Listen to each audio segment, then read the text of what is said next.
It was supposed to be a quiet Saturday morning. I had just finished unpacking boxes in the old brick house I'd recently purchased at the edge of Maple Ridge Estates. The property had belonged to an elderly man who'd owned it for over 40 years. After he passed away, his family sold it to me. I knew one important fact before signing the paperwork. The house wasn't part of the HOA. Its deed had been recorded years before the neighborhood association was ever created. That small detail would soon become the biggest problem for the HOA. Around 9 in the morning, someone knocked loudly on my front door. Standing outside was a woman in her 50s wearing designer sunglasses, holding a clipboard like it was a badge. "I'm Karen," she announced, president of the Welcome Committee. Before I could even introduce myself, she handed me a thick packet. "These are the HOA rules. You'll need to pay your initiation fee and monthly dues by Friday." I smiled politely. "Thanks, but I'm not a member." Her smile disappeared instantly. "What do you mean you're not a member?" "My property isn't in the HOA." She laughed. "Everyone on this street belongs to the HOA." "I don't." She crossed her arms. "We'll see about that." She stormed away without another word. I honestly thought that would be the end of it.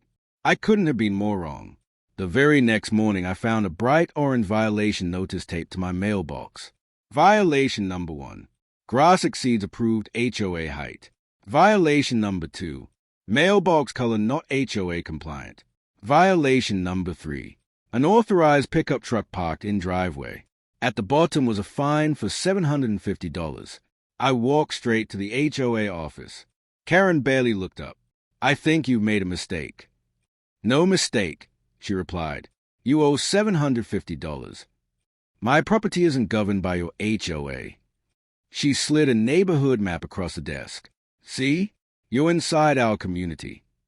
I reached into my folder and placed my deed on the table. "This legal description says otherwise." She glanced at it for maybe 2 seconds before pushing it back. "Our lawyer disagrees." That caught my attention. "I'd like his name." She suddenly became quiet. "You don't need that." Exactly what I expected. Over the next 2 weeks, the harassment only got worse. Someone removed my trash cans because they weren't approved. I received more violation letters. Neighbors stopped talking to me after Karen told everyone I was refusing to support the community. Then she placed a lien notice on my front door. A fake lien. That's when I hired an attorney. He smiled after reading every document. They made several serious legal mistakes. But before we filed anything, Karen decided to make one final move. One Tuesday afternoon I came home from work and found 2 police cruisers parked outside my house. Karen stood beside them pointing toward my driveway. "That's him." One officer approached politely. "So, we received reports you're trespassing on HOA property." I couldn't help smiling. "This is my property." Karen interrupted. "He's lying. He refuses to recognize HOA authority." The officer asked for identification. I handed him my driver's license along with a certified copy of my deed. He spent several minutes reading everything. Then he called the county property office. Karen stood there looking more confident by the second. 5 minutes later, the dispatcher confirmed exactly what I'd been saying all along. The property had never been annexed into the HOA. The officer handed my paperwork back. "Sir, you're correct." Then he turned toward Karen. This is a civil matter. He isn't breaking any law." Her face turned bright red. "You can't just believe him." The officer calmly replied, "We verified it with county records." Karen demanded they arrest me anyway. Instead, the officers warned her about filing false police reports. I thought that would finally end everything. It didn't, because 3 weeks later something unexpected happened. The HOA stopped making payments on a large commercial loan. Residents had no idea the association had borrowed millions to build a luxury clubhouse, pool, and fitness center. Property values dropped. Homeowners stopped paying dues. The bank began foreclosure proceedings. My attorney happened to represent one of the investment firms bidding on distressed HOA assets. During our conversations, I learned something fascinating. The association owned its clubhouse and several surrounding parcels outright. The bank was selling everything at auction. Out of curiosity, I attended. Very few bidders showed up. Most assumed the legal complications weren't worth it. Our investment group purchased the entire property package. A week later, I officially became managing partner of the company that now owned every HOA building, office, clubhouse, maintenance garage, and parking lot. Karen had no idea. Until the annual HOA board meeting, nearly every homeowner attended. Karen proudly stood at the podium. Our association remained financially strong. At that exact moment, my attorney walked in carrying several folders. Everyone turned. He introduced himself. I represent the new owners of this property. The room became silent. Karen frowned. What new owners?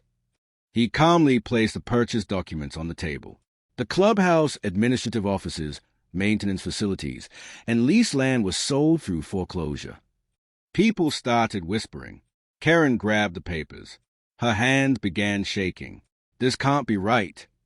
It is. Then my attorney smiled. My client would like to address everyone. I stood up. Several neighbors recognized me immediately. Karen looked completely stunned. You? Yes. I thought you weren't part of the HOA. I wasn't. And I'm still not. But now. I paused. I'm your landlord. The room exploded with shocked voices. The board members stared at each other in disbelief. Karen looked like she might faint. From that day forward, every HOA meeting took place in a building my company owned. The board now paid rent every month. The same HOA that had tried to find me now mailed checks to me. Our company treated every resident fairly. We repaired neglected facilities, improved the grounds, and kept rental costs reasonable. As for Karen, she resigned before the next election.